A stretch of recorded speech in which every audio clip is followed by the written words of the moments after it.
Happy Buddha Purnima to all. अभी हम Diskit ma'am के मैम से हम बुद्ध बुद्धा का विशिष्ट टीचिंग हम सुने। Welcome ma'am.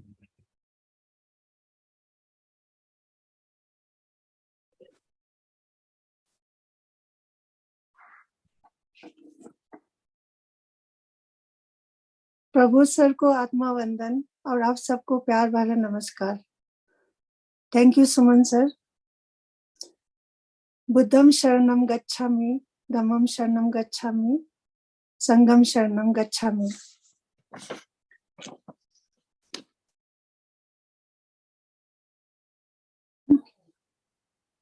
मैं आज बौद्ध धर्म के इतिहास और गौतम बुद्ध की महत्वपूर्ण शिक्षा के बारे में कुछ बताना चाहती हूँ। बौद्ध धर्म भारत के शमन परंपरा से निकला धर्म है। इसके प्रस्थापक महात्मा बुद्ध, शाक्यमुनि या गौतम बुद्ध है। 563 ईस्वी पूर्व से 483 ईसा पूर्व तक रहे। ईसाई और इस्लाम के से पहले बौद्ध धर्म की उत्पत्ति हुई थी। दोनों धर्म के बाद ये दुनिया का तीसरा बड़ा धर्म है। इस धर्म को मानने वाले ज्यादातर चीन, Japan, Korea, Thailand, Cambodia, Sri Lanka, Nepal, Bhutan और भारत जैसे कई देशों में रहते हैं। बौद्ध धर्म के संस्थापक थे गौतम बुद्ध। उन्हें एशिया का ज्योतिपुंज कहा जाता है। बुद्ध का गोत्र गौतम था, इसीलिए उनको गौतम बुद्ध कहा जाता है। गौतम बुद्ध का जन्म 563 ईसा पूर्व के बीच शाक्य गणराज्य में तत्कालीन राजधानी कपिलवस्तु के निकट लुम्बिनी, अभी नेपाल में हुआ था। उनके पिता शुद्धोधन शाक्यगण के मुखिया थे।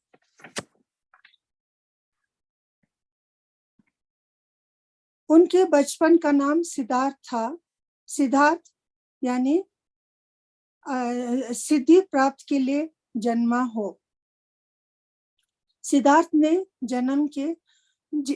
के जन्म के 7 दिन के बाद उनकी माँ माया देवी का देहांत हो गया था।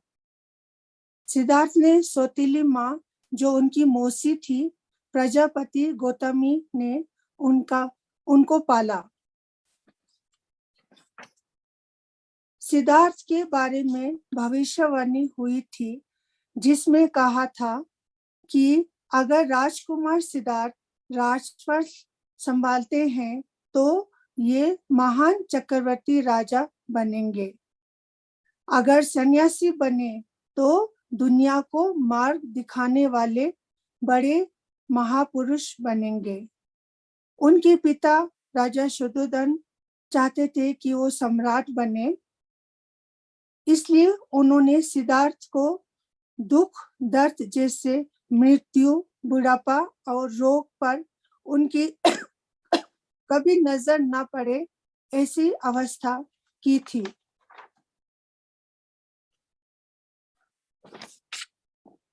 सिद्धार्थ का 16 साल की उम्र में दंडपाणि शाक्य की कन्या यशोधरा के साथ विवाह हुआ था, जो उनकी अपनी कजिन सिस्टर थी। उनके पुत्र का नाम राहुल था। सिद्धार्थ जब कपिलवस्तु के सैर के लिए निकले तो उन्होंने 4 दृश्यों को देखा। एक बूढ़ा व्यक्ति, एक बीमार व्यक्ति, एक शव और एक सन्यासी। सिद्धार्थ ने सारथी से पूछा तो उन्हें जीवन के सत्य के बारे में समझाया। इन 4 दृश्यों को देखकर सिद्धार्थ समझ गए कि सबका जन्म होता है, सबको बुढ़ापा आता है, सबको बीमारी होती है और अंत में एक दिन सबकी मृत्यु को प्राप्त होते हैं। सांसारिक समस्याओं से दूर हो दुखी होकर सिद्धार्थ ने 29 साल की आयु में घर छोड़ दिया। गृह त्याग के बाद बुद्ध ने विशाली के अलार कलाम से संख्या दर्शन की शिक्षा ग्रहण की। अलार कलाम सिद्धार्थ के प्रथम गुरु थे। अलार कलाम ने के बाद सिद्धार्थ ने राजगिरी के कई गुरु से शिक्षा ग्रहण की, पर उनको संतुष्टि नहीं मिला। एक दिन उन्होंने सोचा, बिना अन्न जल ग्रहण किए 6 साल की कठिन तपस्या के बाद 35 साल की आयु में वैशाख के पूर्णिमा के रात निरंजना नदी के किनारे पीपल के पेड़ के नीचे सिद्धार्थ को निर्वाण यानी बुद्धि परम ज्ञान प्राप्ति हुआ। 35 साल के आयु में ज्ञान प्राप्ति के बाद सिद्धार्थ बुद्ध के नाम से जाने लगे। जिस जगह उन्हें ज्ञान प्राप्त हुआ उससे बोध गया के नाम से जाना जाता है, जो अभी बिहार में है। बुद्ध को शाक्यमुनि के रूप में भी जाना जाता है। ज्ञान प्राप्ति के 7 सप्ताह तक उन्होंने मुक्ति की स्वतंत्रता और शांति का आनंद लिया। प्रारंभ में तो वो अपने बुद्धि के बारे में दूसरों को ज्ञान नहीं देना चाहते थे। बुद्ध का मानना था कि अधिकांश लोगों को समझाना बहुत मुश्किल होगा। बुद्ध ने अपना पहला उपदेश सारनाथ में दिया, जिसे बुद्ध ग्रंथ में धर्म चक्र परिवर्तन कहा जाता है। बुद्ध ने अपने उपदेश कौशाम्बी और वैशाली राज्य में पाली भाषा में दिए, क्योंकि उन दिनों संस्कृत उच्च जाति के लोगों को ही सीखने का अनुमति था। बुद्ध चाहते थे कि उनका ज्ञान सबको मिले, इसीलिए उन्होंने पाली भाषा में दिया। बुद्ध ने अपने सर्वाधिक उपदेश कौशल देश में राजधानी श्रावस्ती में दिए। उनके प्रमुख अनुयायी शासक थे बिंबिसार, प्रसेनजित और उदयन। बुद्ध की मृत्यु 80 साल की उम्र में कुशीनगर में हो गई। मृत्यु के बाद बुद्ध के शरीर के अवशेषों को 8 भागों में बांधकर उन पर 8 स्तूपा का निर्माण कराया गया। उनके परिनिर्वाण के कुछ सदियों बाद उन्हें बुद्ध की उपाधि से जानने लगे, जिसका अर्थ है जागृत व्यक्ति या प्रबोध।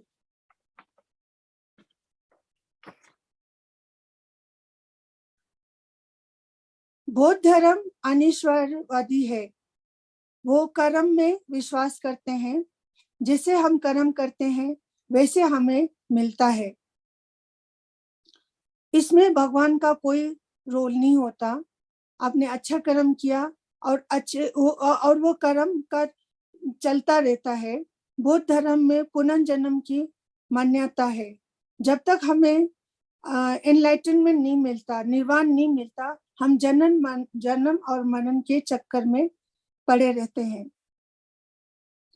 तृष्णा को क्षीण हो जाने की अवस्था को ही बुद्ध ने निर्वाण कहा है। डिजायर दो तरह के होते हैं। एक तो हम डिजायर रखें कि हमें निर्वाण मिले, एक डिजायर दुनिया की डिजायर होते हैं, तृष्णा होती है, ये भी चाहिए वो भी चाहिए, तो उसकी वजह से हमें बार बार जन्म लेना पड़ता है। बुद्ध ने अनुयायी दो भागों में विभाजित हैं।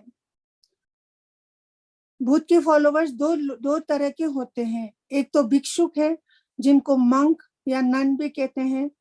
बुद्ध ने ही पहली बार नन औरतों को भी भिक्षु बनने की अनुमति दी थी। उससे पहले औरतों को भिक्षु बनने का या साधु बनने का अनुमति नहीं था। बुद्ध धर्म के प्रचार के लिए जिन लोगों ने संन्यास लिया उन्हें भिक्षु कहा जाता है। ये जब भिक्षु बनते हैं या तो उनके कुंडली को देखकर प्रिडिक्शन करते हैं कि ये भिक्षु बनेंगे, या थोड़े बड़े होके अपने होश में भी वो सोचते हैं कि मुझे भिक्षुक बनना है। ये भी एक तरीका होता है। एक दूसरा होता है उपासक, जैसे हम जैसे होते हैं। वो गृहस्थ जीवन व्यतीत करते हुए बौद्ध धर्म अपनाने वालों को उपासक कहते हैं। बौद्ध धर्म के त्रिरत्न है, एक है बुद्ध, फिर है धम्म, फिर संघा।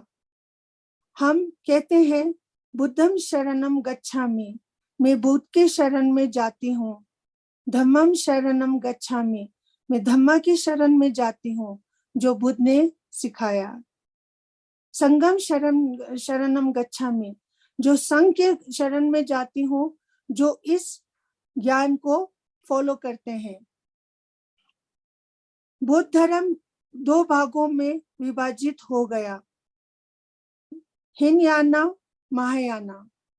हीनयाना सिर्फ बुद्धा और उनके ज्ञान को मानते हैं और नहीं और बुद्धा को एक व्यक्ति के रूप में देखते हैं कि उन्होंने जन्म लिया और इसी जन्म में उनको निर्वाण मिला। महायाना मानते हैं बुद्धा एक प्लान सोल था, पहले ही वो प्लान करके आए, रीइंकार्नेटेड थे, और उनमें उनके हर शक्ति को, जैसे बुद्धा में मेडिसिन की शक्ति को बुद्धा ऑफ मेडिसिन बोला, बुद्धा ऑफ मर्सी बोला, बुद्धा ऑफ नॉलेज बोला, ज्ञान का बुद्धा। जैसे हमारे सरस्वती है, तारा देवी है, काली माँ है, और बहुत सारे देवी देवताओं को मानते हैं, वो महायाना में है। हीनयाना सिर्फ बुद्धा और उनके ज्ञान को मानते हैं। ये दोनों में फर्क है। धार्मिक जुलूस सबसे पहले बुद्ध धर्म में ही निकाला गया था। बुद्ध धर्म का सबसे पवित्र त्योहार वैशाख पूर्णिमा है, जिसे बुद्ध पूर्णिमा कहा जाता है, जो आज है। इस दिन महात्मा बुद्ध को बोध गया में ज्ञान प्राप्ति हुई। इस दिन उनका जन्म भी हुआ था और महापरिनिर्वाण अर्थात मोक्ष की प्राप्ति भी हुई थी। बुद्ध ने सांसारिक दुखों से संबद्ध 4 आर्य सत्य उपदेश दिया है, जिनको 4 नोबल ट्रुथ्स कहा जाता है। पहला है दुख। बुद्ध ने बोला है, बुद्ध व्यक्ति को ये एहसास कराते हैं कि जीवन में हमेशा किसी न किसी रूप में दुख हमेशा होता है। शारीरिक दुख, मानसिक दुख, शोक, रोग, बुढ़ापा, मृत्यु इत्यादि। पहले हमारे पास कोई वस्तु नहीं होने का दुख होता है, जब वो मिलता है उसके आने का भी दुख होता है, फिर वो चला जाता है उसके जाने का भी दुख होता है। हर वस्तु में दुख छुपा है। दूसरा बोला है दुख का कारण। दुख का कारण तृष्णा और अज्ञान है। इसका अर्थ है कि हम अपने गलत विश्वास, लालच या अहंकार के कारण पीड़ित है। तृष्णा माने डिजायर, हमारे डिजायर कभी खत्म नहीं होते हैं। जैसे हमारा एक डिजायर, एक हमारा हम सोचते हैं कि ये मिले तो मुझे बहुत खुशी होगा। जब वो मिल जाता है, वो आप भूल जाते हैं आप कितने उमंग से आपने उसकी मांग की थी, लेकिन जब मिल गया फिर दूसरा दुख शुरू हो जाता है, कुछ और डिजायर शुरू हो जाता है। अज्ञान माने क्योंकि हम अंधेरे में रहते हैं, ज्ञान नहीं है इसके बारे में, इसके कारण हमें दुख होता है। दुखों का अंत, तीसरा उन्होंने बताया दुखों का अंत भी है। दुखों की वजह से दुखी होने की जरूरत नहीं है। अच्छी खबर यह है कि हमारी समस्या अस्थायी है और दुखों का अंत हो सकता है, क्योंकि जागृत मन हमेशा हमारे लिए उपलब्ध रहता है। जो हमारे समस्या है टेम्पररी है, अस्थायी है, टेम्पररी है, थोड़ी देर के लिए है। अगर हमारे जागरूकता मिले, हमें ज्ञान मिले, तो ये सब दुखों का अंत हो सकता है। और इसके लिए बुद्धा ने मार्ग भी बताया, पाथ जिसको कहते हैं, रास्ता भी हमें बताया। बुद्ध ने उपदेश दिया कि ध्यान या अभ्यास करते, प्रज्ञा विकसित करके और एक अनुशासित जीवन का पालन करके हम आत्म ज्ञान और पीढ़ी मुक्ति के यात्रा कर सकते हैं। किस किस चीजों से? एक तो ध्यान से, ध्यान का अभ्यास करना है। प्रज्ञा माने हमें ज्ञान की प्राप्ति देना, हमेशा विजडम लेना है, हमें पढ़ के सुन के जैसे भी हो। और अनुशासित, थोड़ा डिसिप्लिन में रहना है, अपने आप को डिसिप्लिन में रखना है। और ये सब से हमें दुख से हमें मुक्ति मिल सकता है।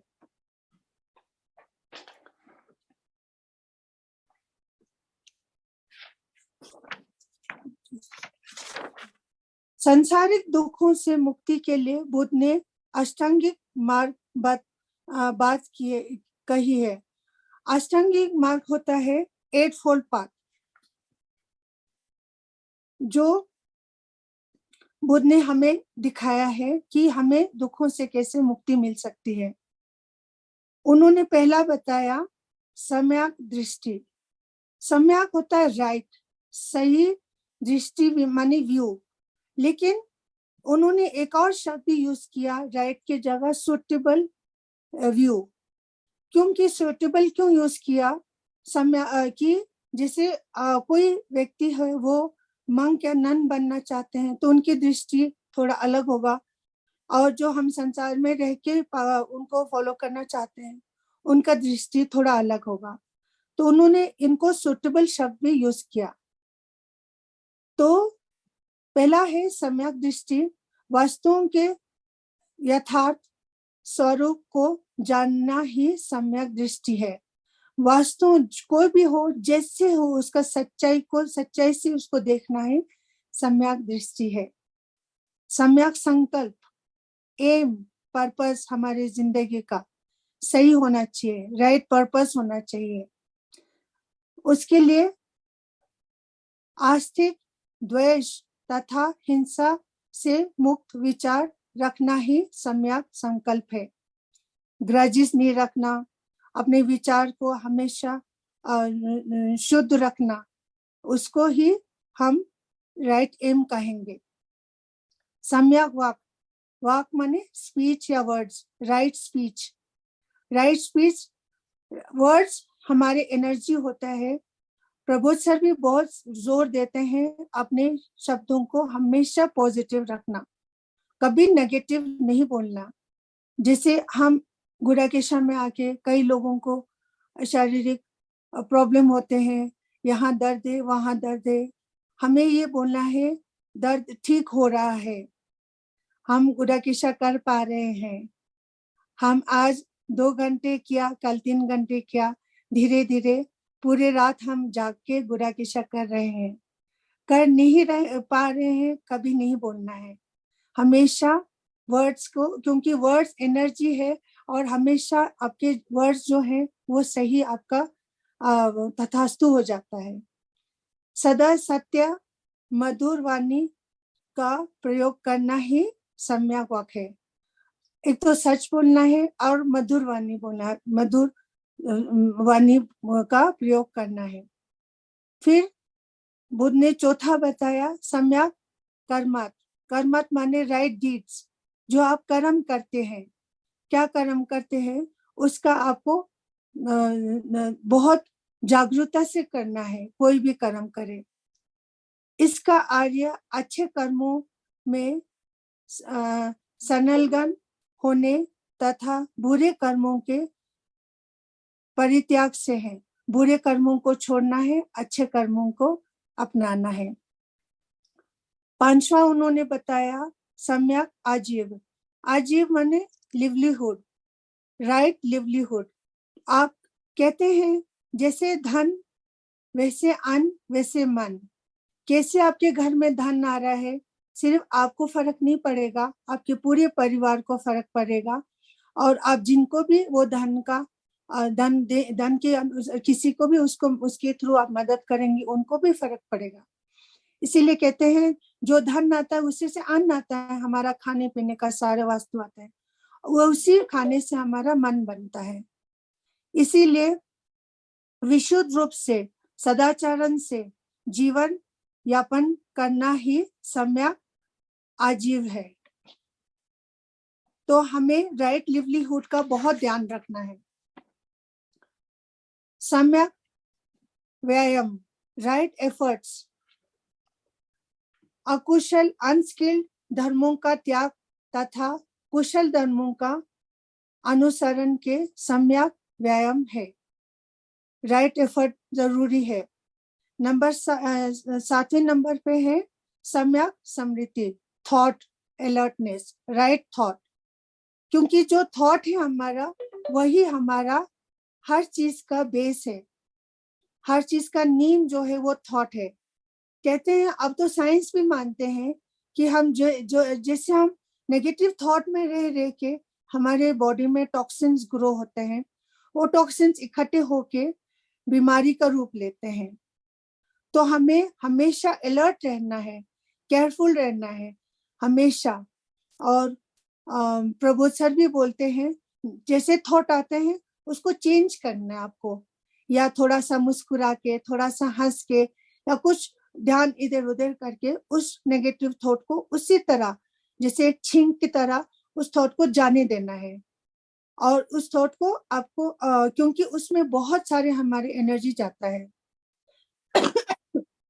इसका आर्य वस्तुओं के वास्तविक ट्रू स्वरूप के संबंध में सदैव जागरूक रहना है। फिर 8वां है सम्यक समाधि, राइट मेडिटेशन, राइट। उसके लिए चित्त की उचित एकाग्रता ही सम्यक समाधि है। हमें कंसंट्रेशन से के लिए उसके लिए जो सबसे लास्ट में बताया है मेडिटेशन, हमें ध्यान करना है। सिर्फ ध्यान बैठ के नहीं करना है, कंसंट्रेशन, अलर्ट में रहना है। 24 घंटा हमें अलर्ट में रहना है, हमें हमेशा जागरूकता में रहना है। फिर शील, समाधि और प्रज्ञा। शील होता है एथिकल कंडक्ट, समाधि कंसंट्रेशन और प्रज्ञा माने विजडम। प्राचीन बौद्ध साहित्य में शील, समाधि और प्रज्ञा को दुख निरोध का साधन बताया गया है। शील का अर्थ है सम्यक आचरण, हमारे राइट बिहेवियर। समाधि का अर्थ है सम्यक ध्यान, राइट मेडिटेशन। तथा प्रज्ञा का अर्थ है सम्यक ज्ञान, विजडम से है।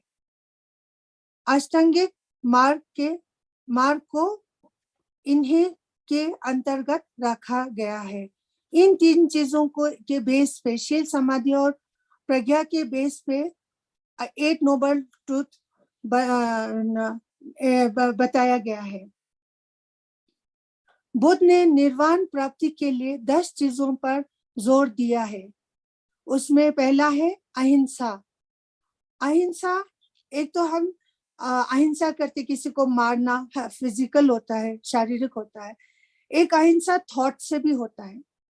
थॉट से भी अहिंसा करना के लिए बुद्ध ने मना किया है। अगर आप को निर्वाण चाहिए।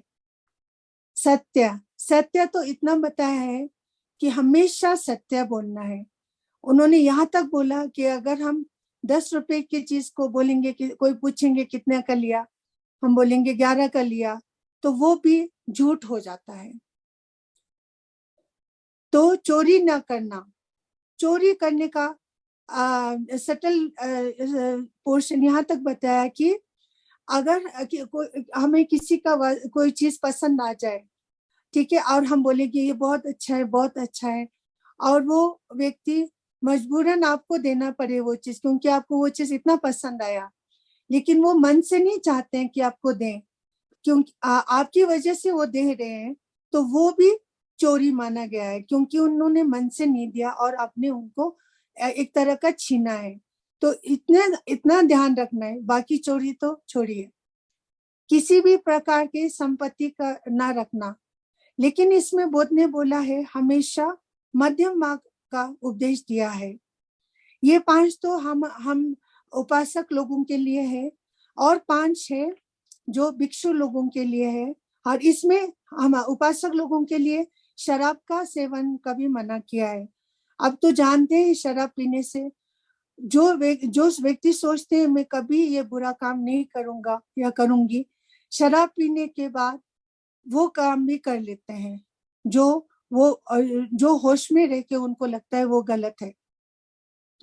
फिर उन्होंने छठा बताया है सम्या असम्या भोजन करना, सुखद बिस्तर पर सोना, धन संचय करना, महिलाओं से दूर रहना, नृत्य घन आदि से दूर रहना, ये भिक्षुओं के लिए है। जातक कथाएं प्रदर्शित करते हैं कि बुद्धिसत्व वो होता है जो बुद्ध के द्वारा जो एनलाइटनमेंट के निर्वाण के रास्ते पे चलने वालों को बुद्धिसत्व कहते हैं। का अवतार मनुष्य रूप में भी हो सकता है और पशुओं के रूप में भी हो सकता है। बुद्धिसत्व के रूप में पुनर्जन्म की दीर्घ श्रृंखला के अंतर्गत बुद्ध ने शाक्यमुनि के रूप में अपना अंतिम जन्म प्राप्त किया है। गौतम बुद्ध ने अपने शाक्यमुनि के रूप में अंतिम जन्म प्राप्त किया है। भगवान बुद्ध के अनुसार धम्म जीवन के परिवर्तन बनाए रखना और तथ्य ज्ञान, सही ज्ञान और पुनर्ता प्राप्त करना है, साथ ही निर्वाण प्राप्त करना और तृष्णा का त्याग करना है। इसके अलावा भगवान बुद्ध ने सभी संसार को अनित्य बताया है, मतलब पेरिशेबल है, बाकी सारी चीजें पेरिशेबल है, टेम्परेरी है। भगवान बुद्ध ने मानव के कर्म को नित्य संस्थान का आधार बताया है। हमारा जो कर्म है वो ही हमारा सबसे बड़ा इंस्टीट्यूशन है। यानी भगवान बुद्ध के अनुसार धम्मा यानी धर्म वही है जो सबके लिए ज्ञान के द्वार खोल दे। और उन्होंने ये भी बताया कि केवल विद्वान होना ही प्रत्येक नहीं है, विद्वान वही है जो ज्ञान की रोशनी से सबको रोशन करे। धर्म को लोगों के जिंदगी से जोड़ते हुए भगवान बुद्ध ने बताया कि करुणाशील और मैत्री अनिवार्य है। करुणाशील और मैत्री फ्रेंडशिप बहुत जरूरी है। इसके अलावा सामाजिक भेदभाव मिटाने के लिए भी भगवान बुद्ध ने प्रयास करते हुए बताया था कि लोगों पर मूल्यांकन जन्म के आधार पर नहीं, कर्म के आधार पर होने चाहिए। जैसे वो भेदभाव जाति के बहुत ज्यादा खिलाफ थे। वो कहते थे कर्म के अनुसार ब्राह्मण बनना चाहिए या जो भी हो आगे उनको परमिशन देना चाहिए। भगवान बुद्ध ने बताए मार्ग पर दुनिया के करोड़ों लोग चलते हैं, जिससे वो सही राह पर चलकर अपने जीवन को सार्थक बनाते हैं। तथागत गौतम बुद्ध अपने आप को संसार का रचित तथा जागृत जगत करता या ईश्वर नहीं बताते। भगवान बुद्ध ने कभी नहीं बोला मैं भगवान हूँ। उन्होंने बताया मुझे एक ये रास्ता मिला है जो मुझे निर्वाण प्राप्त हुआ है। आपको ठीक लगे तो आप इस रास्ते पे चल सकते हो, नहीं तो अपना रास्ता ढूंढ के अपने रास्ता अपना सकते हैं। पाली अर्थात वो वाणी है भगवान गौतम बुद्ध ने मुख्य पाए गए, तो उस वाणी को पाली कहा गया। पाली में भगवान, जैसे हम कहते हैं भगवान बुद्ध, लेकिन पाली शब्द में भगवान का अर्थ होता है नष्ट करने वाला। पाली शब्द में भगवान का अर्थ होता है नष्ट करने वाला, इसीलिए उनका नाम भगवान बुद्ध बताया है। भगवान, इसमें भगवान नहीं है, गॉड को नहीं बोला है। और जिन्होंने सभी प्रकार के राग, अटैचमेंट, द्वेष, हेट्रेड, इलविल और मोह, डिल्यूजन का नाश कर दिया हो, सभी प्रकार के पाप धर्मों का नाश कर दिया हो, इस कारण से वो जो अरहत कहते हैं, फ्री फ्रॉम डिफाइलमेंट्स, समय संबुद्ध है, भगवान को कहते हैं, उनको भगवान कहते हैं। अपोदीपो भवा, ये भगवान बुद्ध के आखिरी शब्द थे जो आज हम लोग आत्मा दीपो भवा कर रहे हैं। प्रबोध सर ने हम सब में एक बीज बोया है कि, और उस बीज को बो के हमें भी निर्वाण के रास्ता दिखाया है और गोडाकेशा के रूप में हमें ये ज्ञान दिया है। बहुत बड़ा साधना है गोडाकेशा, और गोडाकेशा में आने से हमें सारी चीजों का, बहुत सारे जो हमारे डाउट्स है वो क्लियर हो जाता है। और स्पिरिचुअलिज्म में ये सबसे बड़ा साधना है, हाईएस्ट पाथ है। लेकिन मुझे एहसास हुआ, इतने सारे मैंने वर्कशॉप्स अटेंड किए हैं, और प्रबोध सर और उनके सारी टीम, आप देखिएगा हर महीने 3-3, 4-4 वर्कशॉप्स करते हैं, और सिर्फ 1100 रुपए लेते हैं। उस 1100 रुपए में 3 दिन का खाना, रहना, सारा कुछ इंतजाम करते हैं। तो मुझे लगा कि ये हमारे लिए सही नहीं है। हम इतना बड़ा ज्ञान ले रहे हैं उनसे, और हमें भी उनकी तरफ थोड़ा सा ध्यान देना चाहिए। तो आप लोग खुद सोचिएगा इसके बारे में, क्योंकि ये मेरा अपना विचार है। क्योंकि आज अभी का जो दुनिया है, पैसा, हर चीज के लिए पैसा चाहिए, तो आप लोग दिल खोल के डोनेशन कीजिए। एक छोटा सा कहानी बताती हूँ भगवान बुद्ध का। भगवान बुद्ध को बहुत सारे लोग दान करने आते थे, बड़े बड़े राजा महाराजा लोग आते थे, सोना चांदी से लेकर हर चीज तक। तो एक दिन एक आदमी आया, उसने आधा अनार दिया, आधा कटा हुआ खाया हुआ अनार भगवान बुद्ध को दिया। तो भगवान बुद्ध ने उस अनार को इतने प्यार से रखा अपने पास, और उसके बाद उन्होंने खाया इतने प्यार से। तो किसी ने उनसे पूछा, कितने महाराजा लोग आते, कितने बड़े बड़े लोग आते, कितना आपको दान देते हैं? तो भगवान बुद्ध ने बताया, ये इनके पास सिर्फ ये आधा अनार था, और उन्होंने वो भी मुझे दे दिया। तो उनका डोनेशन जो हो गया वो 100% हो गया। बाकी जो लोग दान देते हैं, वो तो अपने पास इतने सारे दान है, उसमें से थोड़ा सा निकाल के देते हैं। और इस इंसान ने जो भी उसके पास था सब कुछ मुझे दे दिया। तो दोस्तों, जरूरी नहीं है आपके पास बहुत दान हो तभी हम डोनेशन देंगे। कहते हैं 100 रुपए में से भी 10 रुपए दें तो वो सागर में बूंद बन जाता है। सागर में बूंद बनना सागर बनना नहीं है। सागर में जब बूंद बनता है, बूंद फिर बादल बनता है, बादल बन के फिर बारिश बन के सागर में वापस जाता है। इसी तरह आपका जो धन चाहे 1 रुपये भी देंगे, वो बारिश, साइकिल ऑफ जो रेन है, उसी तरह वो उसके जो कृपा है कभी खत्म नहीं होता। फिर बूंद बनता है, फिर सागर बनता है, फिर बूंद बनता है। वो सागर के बूंद में हमारा भी एक बूंद होगा। तो सोचिएगा, दिल खोल के दान कीजिएगा, और इसमें कभी आपको कभी भी ये नहीं सोचिएगा कि मैंने ये दिया तो आपको कभी उस चीज का नुकसान नहीं होगा। हमेशा वो मल्टीप्लाई होके वही बूंद सागर से जब मिलेंगे तो हमें भी सॉरी उतना ही लाभ होगा। गौतम बुद्ध ने संसार को सिखाया, जीवन में हजारों लड़ाइयां जीतने से बेहतर है स्वयं पर विजय प्राप्त करना। अगर ये कर लिया तो फिर जीत हमेशा तुम्हारी होगी, इसे तुमसे कोई नहीं छीन सकता।